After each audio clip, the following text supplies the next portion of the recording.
Ini sunrise terakhir kita setelah sebulan di sini, Ci.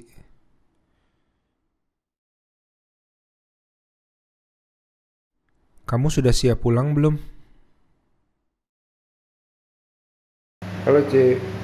Jam berapa ini? 3 pagi.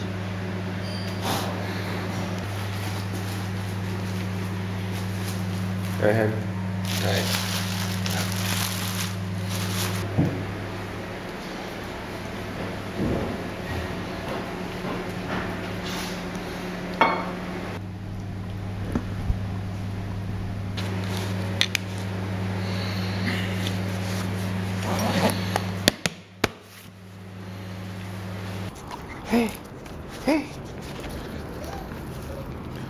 She okay?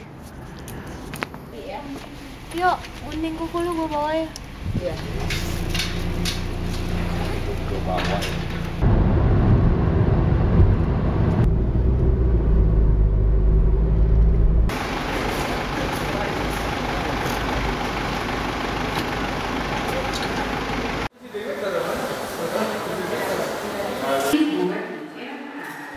Hai, nama saya Edward Suhadi. Beberapa tahun lalu saya membuka usaha kecil saya, Edward Suhadi Productions, yang bergerak di industri kreatif. Puji syukur dengan berjalannya waktu, usaha ini semakin kokoh, mempunyai nama yang baik, dan penuh dengan orang-orang yang saya banggakan. Saya adalah salah satu orang beruntung yang bisa memiliki penghidupan yang sesuai dengan passion saya. Udah Bu, pura-pura aja Bu, nanti WO-nya bantuin. Oh udah. Beberapa waktu lalu saya mendengar tentang gerakan Indonesia Mengajar dan langsung jatuh cinta dengan apa yang mereka lakukan. Gerakan ini merekrut dan melatih putra-putri terbaik Indonesia untuk mengajar sebagai guru SD di sekolah-sekolah pelosok selama setahun. Mendengar langsung tentang gerakan ini dari penggagasnya Bapak Anies Baswedan, saya langsung berpikir bahwa mungkin keahlian saya adalah sesuatu yang mereka perlukan.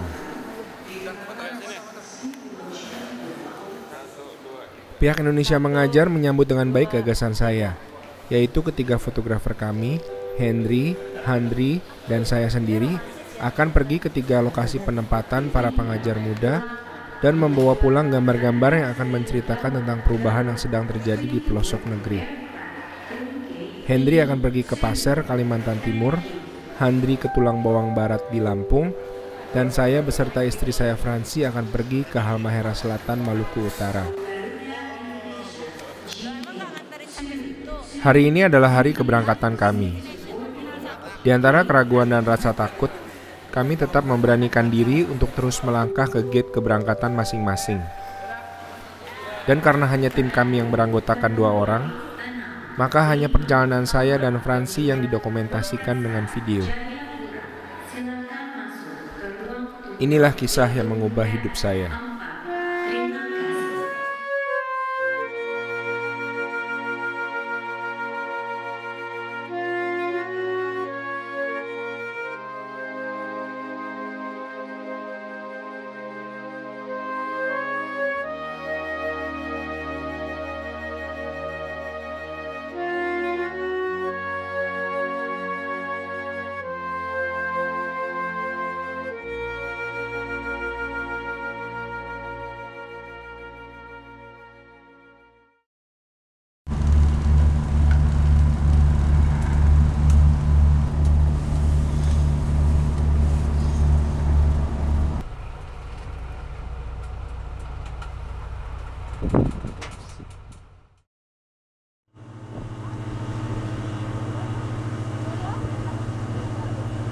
Kalau dihitung, untuk bisa sampai ke tempat ini dari Jakarta tidaklah mudah. Kami harus naik pesawat ke Ternate, lalu dari sana kami naik feri malam selama 8 jam untuk sampai di kota Labuha di Pulau Bacan. Dari Labuha inilah kami hilir mudik ke desa-desa tempat para pengajar muda berada.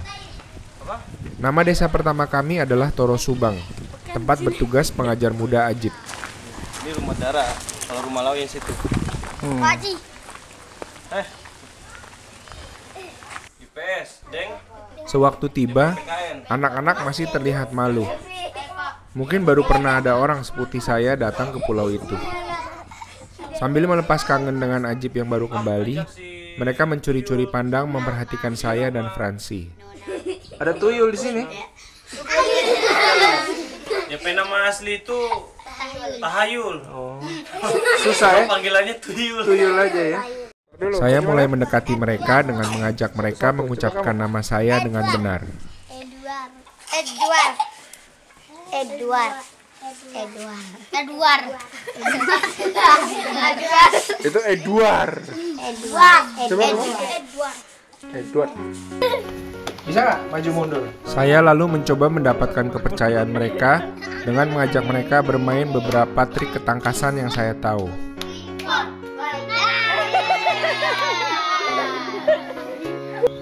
Kepitingnya jangan ke kanan, kepiting. Hop. Jangan geser kok.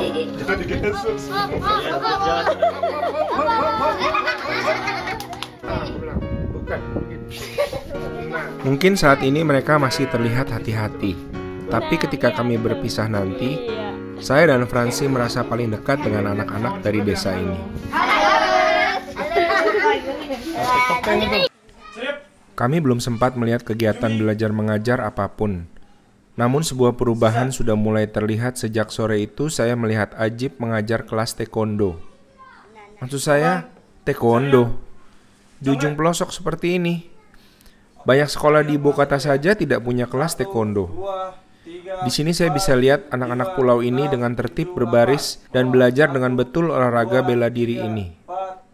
Banyak riwayat kekerasan di kepulauan ini. Anak-anak yang dipukul oleh guru dan orang tuanya dengan sendirinya akan memukul dan berkelahi dengan teman-teman sepantarannya. Namun dengan kelas ini, mereka bisa tahu bahwa memukul dan menendang adalah sebuah bentuk sportivitas, bukan hanya bentuk lampiasan kemarahan untuk melukai orang. Oke, tulis lagi.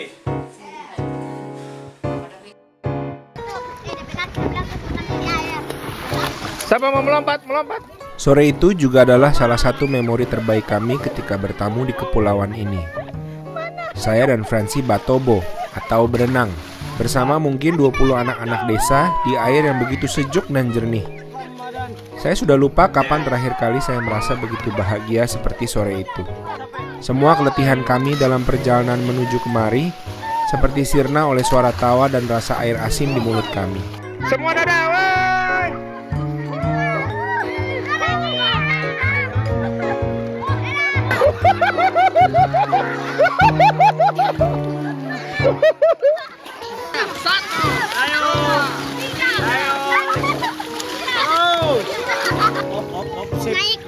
Semuanya pegang.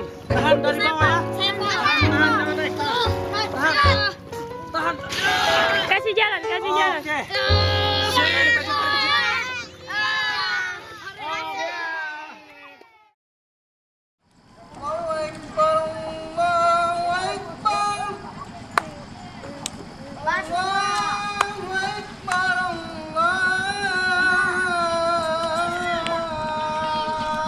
Buat orang kota yang selalu sibuk dengan jadwal dan deadline dan meeting, duduk diam di serambi rumah terapung ini awalnya sulit buat saya.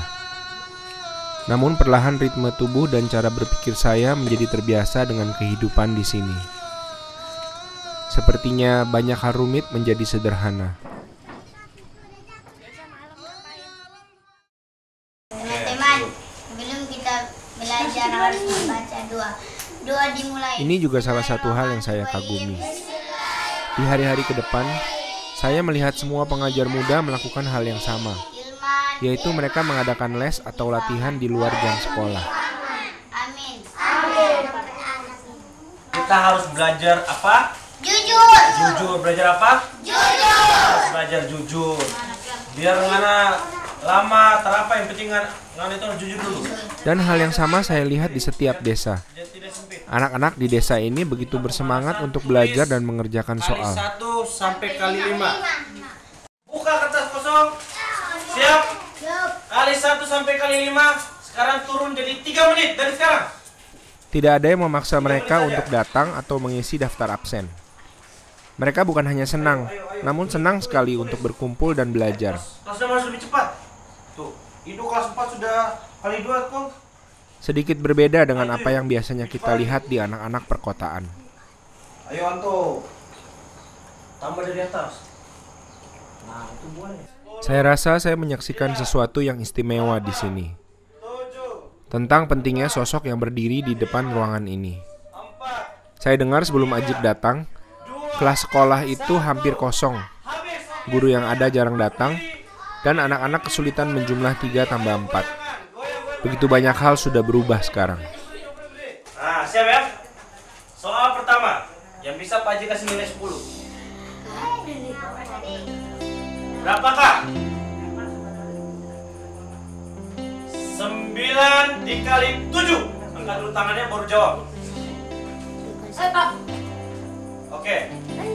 Hidup. 63. Kasih 7 dulu mana? 9 kali 7. 7 dulu ke temannya. Nah, 7 mana? 7. Yang diangkat itu berapa? 3 kali 1 berapa? 3. Yang itu berapa? 6 berapa? 60. 60 tambah 3? Betul tidak? Betul.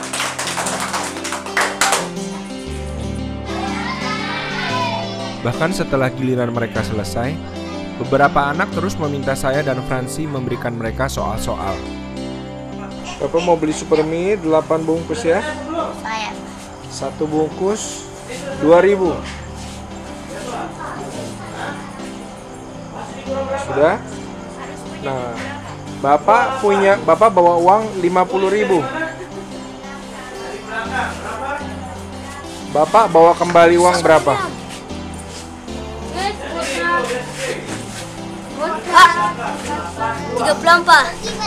Saya makin yakin bahwa setiap anak ini masih punya kesempatan untuk mewujudkan cita-cita mereka. Bahwa masa depan masih belum tertulis. Tos dulu betul. Ces begini. Kamu ini. Kalah cepat dia. Pintar. Karena punya toko di rumah ya? Saya, Pak.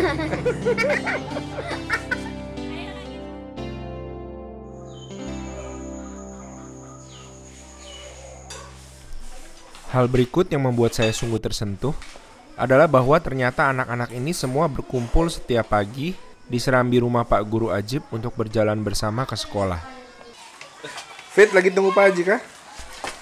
Semacam romantisme di novel-novel remaja. Hanya saja yang ini sungguhan.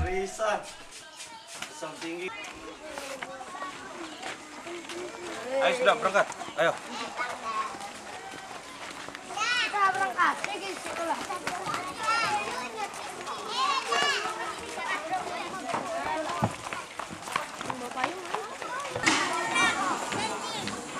Oke, assalamualaikum.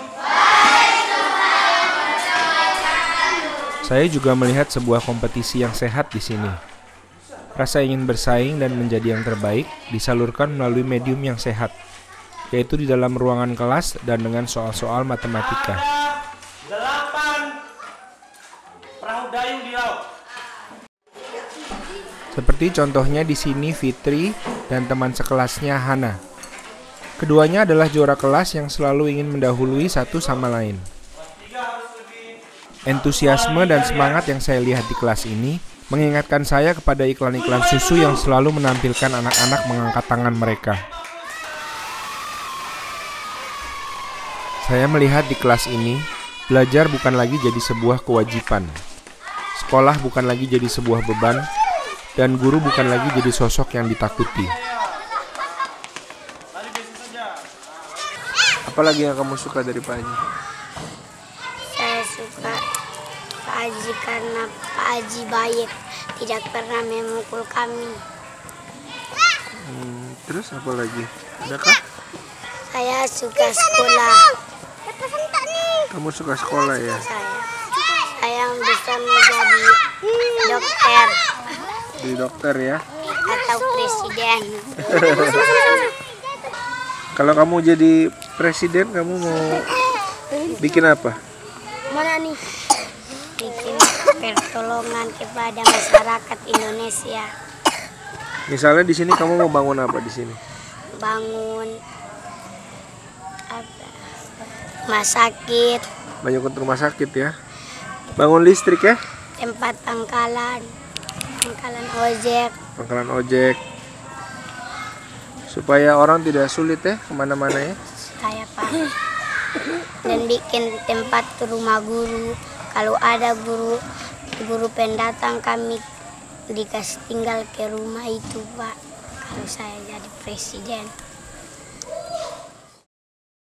Masih jam 6 kira-kira ini. Keesokan paginya saya akan mengunjungi desa sebelah Sawang Akar, tempat pengajar muda Jun.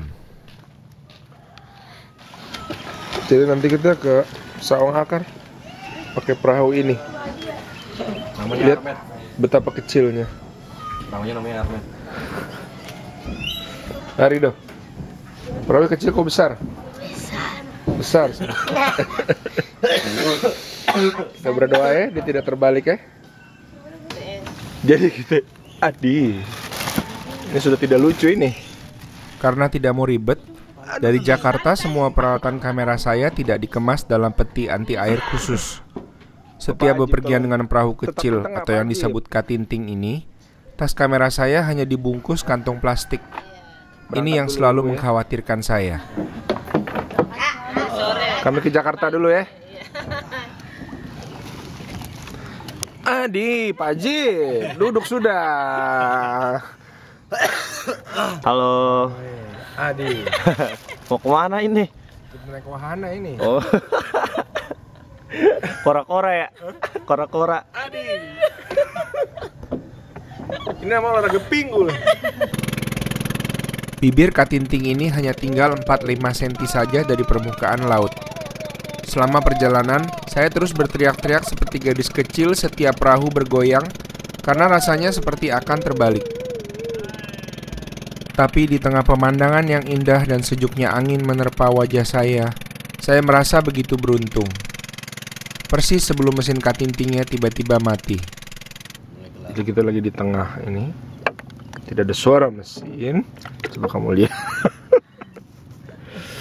Ya, sedikit kesulitan teknis. Nah, ini bapak guru ini lagi mendayung. Kita lagi terdampar ini.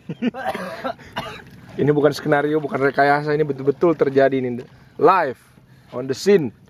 Karena busi yang kurang baik. Jadi kita lagi menunggu sedangkan matahari sudah mau naik. Jadi ini yang terjadi kalau di tengah laut. Oh, pas kita mau ke tempatnya Pak Jun juga ini. Itu ganding aja. Iya, ganding saja. Ini teman dari Jakarta. Selamat pagi, Pak. Pagi. Penolong kami, penolong. Saya cukup ketakutan ini, Pak.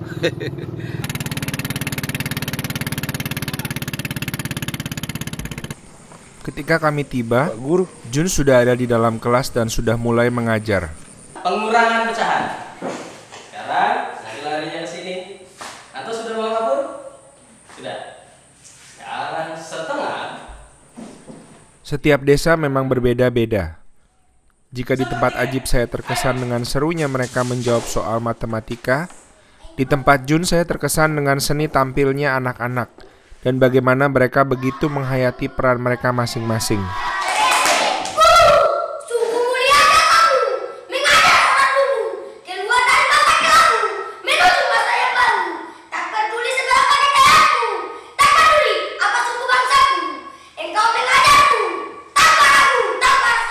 Saya sempat sulit memahami bagaimana anak-anak di desa terpencil ini, mereka yang terlihat pemalu dan pendiam, tiba-tiba meledak penuh dengan emosi dan bahasa tubuh saat membawakan puisi-puisi ini. Sekali lagi saya melihat bukti nyata bahwa guru yang berkualitas adalah kunci membuka potensi anak-anak ini. Jauhnya mereka dari pembangunan bukan berarti mereka bodoh dan tidak punya masa depan.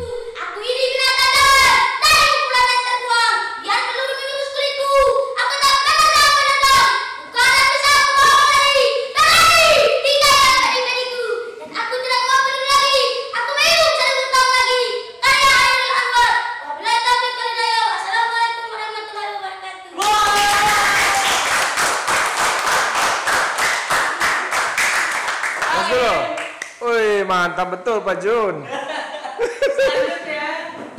Awal datang ke sini itu rasanya sulit untuk jawab. 2 ditambah 5 berapa? Jangankan perkalian, penjumlahan saja sulitnya minta ampun. Anak-anak itu selalu saja, meski sering kali bikin jengkel, tapi sering pula bikin saya ketawa-ketawa. Jadi rasanya ya hidup ya sebenar-benarnya hidup di sini. Penuh warna lah ngadepin anak-anak itu. Indonesia ini sungguh sangat luas dan beragam ternyata. Dan di sini saya belajar banyak tentang kearifan lokal. Pertama kali datang di jembatan pelabuhan sana itu yang namanya ikan sagaluh itu luar biasa banyaknya. Saya bingung kenapa orang-orang itu malah mengail gitu. Kenapa nggak ngejaring atau ngejala begitu ya? Pas saya tanya buat apa ikan-ikan itu toh nggak bakal lari begitu. Dan kita pun makan nggak lebih dari ini, jadi kalau ditimbun-timbunnya rasanya mubazir juga, itu kata bapak piara. Jadi saya menyadari kehidupan di sini bukannya miskin sebenarnya, tapi sederhana gitu. Indonesia Mengajar mempunyai 2 misi. Selain memutus lingkaran setan pendidikan di banyak daerah tertinggal, gerakan ini juga bertujuan untuk memberikan pengalaman empatik untuk para relawannya. Mereka-mereka yang berpotensi untuk menjadi calon-calon pemimpin bangsa di waktu yang akan datang. Pengalaman setahun mengabdi diharapkan menjadi bekal kepemimpinan dan pemahaman yang tidak akan mereka temukan di tempat lain. Poin kedua ini yang menurut saya sebuah sudut pandang yang unik dan baru. Jangankan mereka yang ditempatkan setahun di sini. Saya dan Francis saja yang baru beberapa hari sudah melihat begitu banyak sisi lain dari kehidupan. Tempat ini dan orang-orangnya sungguh berbeda dengan kehidupan saya sehari-hari di Jakarta, dan saya melihat begitu banyak hal baru. Ini adalah harta sesungguhnya dari traveling. Kita belajar melihat dari sudut pandang orang-orang yang kita temui di sepanjang perjalanan kita. Bahwa tidak seluruh dunia itu sama seperti dunia kita. Lilin, senang kok tidak ada Pak Adi? Senang. Mengapa senang? Mengapa senang?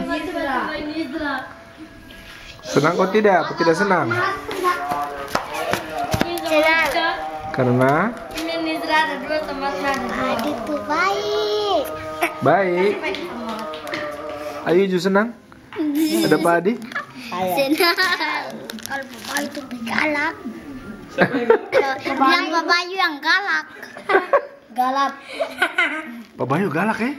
Saya. Betul? Baru SD dong kasih sepeda tuh, ini Pak Bayu galak tuh. Adik tuh bagaralap. Memang Pak Bayu itu udah ganteng. Udah putih. Galak. Pak Bayu ganteng tapi galak. Galak. Saya. Jadi lebih ganteng dari Pak Adi kah? Lebih ganteng mana? Pak Adi dan Pak Bayu? Sama-sama. Sama-sama ya? Tapi paling galak tapi Pak Adi tuh. Selain menjadi sosok guru di sekolah, saya melihat semua pengajar muda ini menjadi teladan di masyarakat desa. Tidak hanya dalam mengajar di kelas, tapi misalnya dalam kegiatan beragama. Seperti di Bibinoi, anak-anak selalu berkumpul dan berangkat sholat bersama PM Bayu dan PM Adi. Rupanya menjadi pengajar muda adalah pekerjaan 24 jam.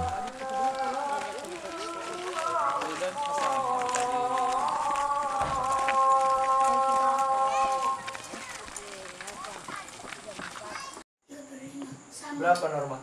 Sekali lagi saya kagum dengan perubahan yang saya lihat dengan mata kepala saya sendiri. Malam-malam di desa ini penuh dengan kelas-kelas tambahan, di mana anak-anak datang dengan sukarela dan tekun belajar di luar jam sekolah. 56 dibagi 8. Seringkali guru yang mengajar di sekolah-sekolah pelosok tidak tinggal di desa tempat sekolah itu berada. Karena di kota yang lebih besar, kehidupan lebih nyaman dengan akses listrik dan sinyal telepon. Kelebihan para pengajar muda ini adalah mereka tinggal dalam satu desa dengan anak-anak didiknya. memberikan waktu dan kesempatan yang lebih banyak untuk memulai dan memelihara kebiasaan-kebiasaan baru yang baik. Jadi untuk penilaian saya kepada Pak Bayu dan terhadap anak-anak, dorang sudah gimana ya? Akrab. Ya, sudah anggap sama keluarga. Dorang tidak anggap Pak Guru, tapi dorang anggap keluarga. Bulan-bulan dadah.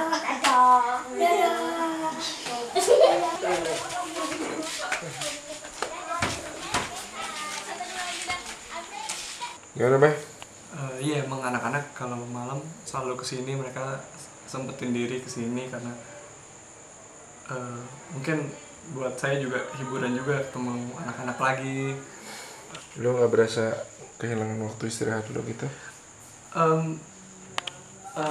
Technically memang iya, technically memang kadang-kadang kapan waktu istirahat saya, tapi it's worth the price lah. Maksud saya, ya waktu istirahat saya adalah yang ngajar anak-anak ini gitu. Sudah sebenarnya state of istirahat itu kan menyegarkan pikiran, dan buat saya mengajar mereka ini menyegarkan pikiran. So yes, it's a rest for me. Esok harinya setelah sekolah usai, kita berkunjung ke lingkungan tempat tinggal umat Kristiani di desa Bibinoi ini. Bersilaturahmi ke rumah salah satu ibu guru di sekolah tempat Bayu mengajar. Ibu gimana nih dengan adanya bapak-bapak ini di sini? Terbantukah?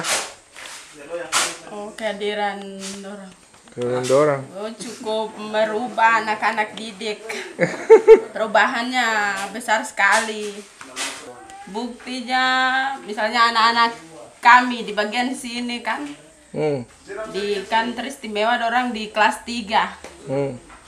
Perubahannya luar biasa. Yang kemarin juga waktu ikut Olimpiade bisa membawa nama sekolah yang bagus. Pak Bayu suka membaur dengan anak-anak. Beda dengan kami guru-guru di sini. Karena kami jaga jarak antara kami sebagai guru, mereka sebagai anak didik. Tapi kalau Pak Bayu ini artinya main juga, kadang-kala ikut main dengan mereka, makan juga, makan sama-sama dengan mereka itu. Jadi anak-anak kan lebih dekat. Mudah-mudahan dengan kehadiran Pak Bayu bisa merubah cara mengajar guru-guru di sini.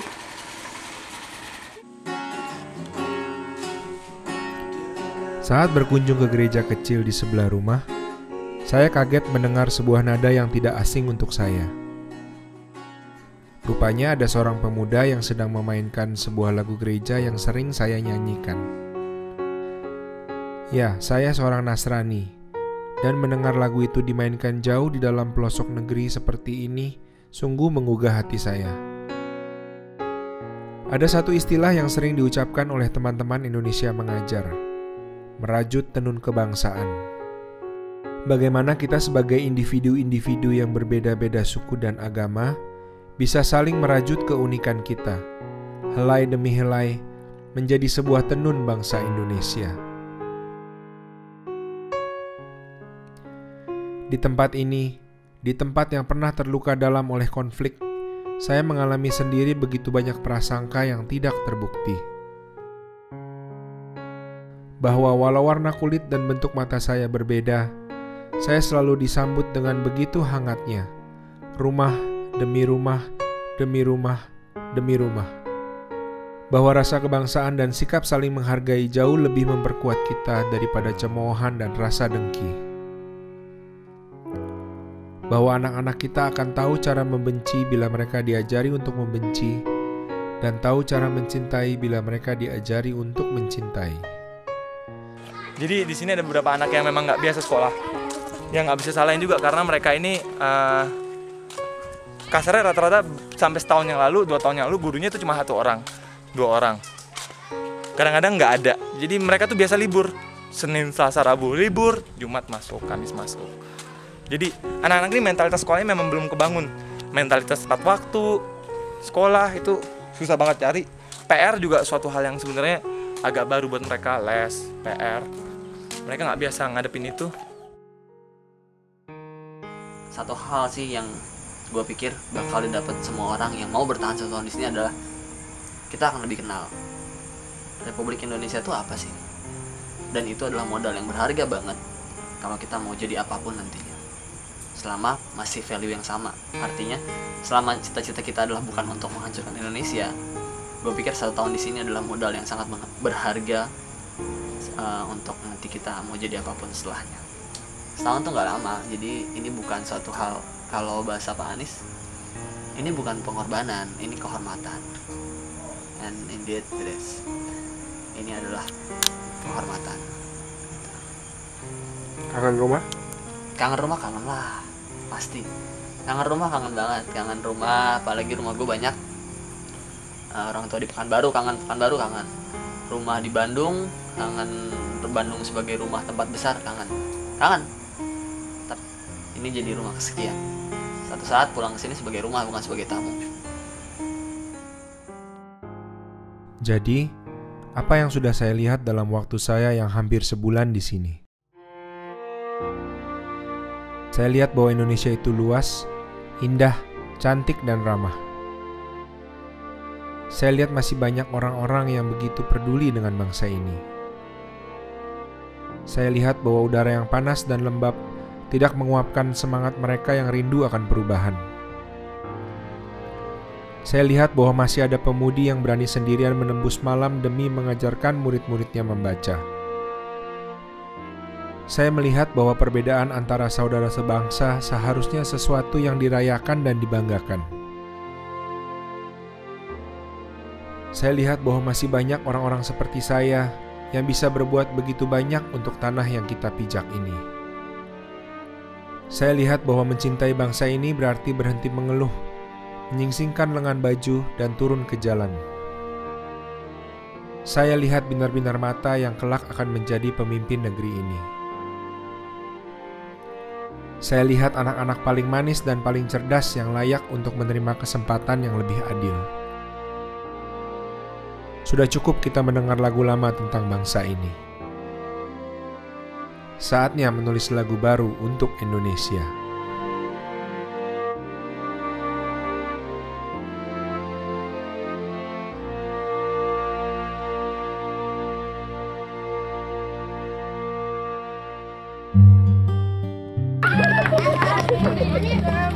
Melompat ya? Ayo, Pak.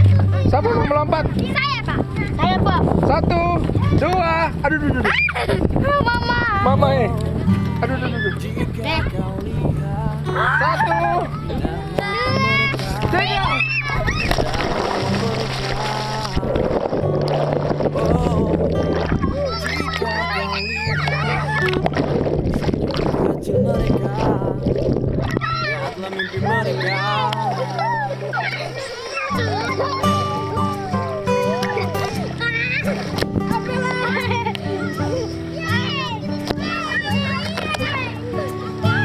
Katakan ya pada diriku, pada dirimu, lanjutkan mimpi mereka.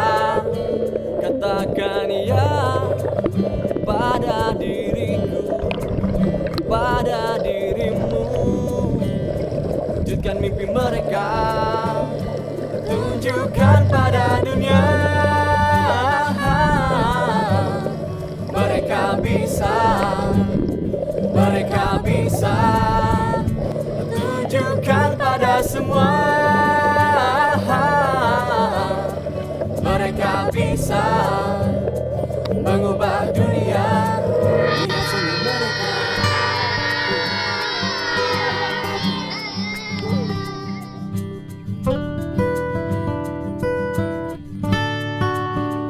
Katakan ya pada diriku, pada dirimu, bangkitkan mimpi mereka. Katakan ya pada diriku, pada dirimu, wujudkan mimpi mereka. Tunjukkan pada dunia mereka bisa mereka bisa tunjukkan pada semua. Mereka bisa mengubah dunia, lihat senyum mereka.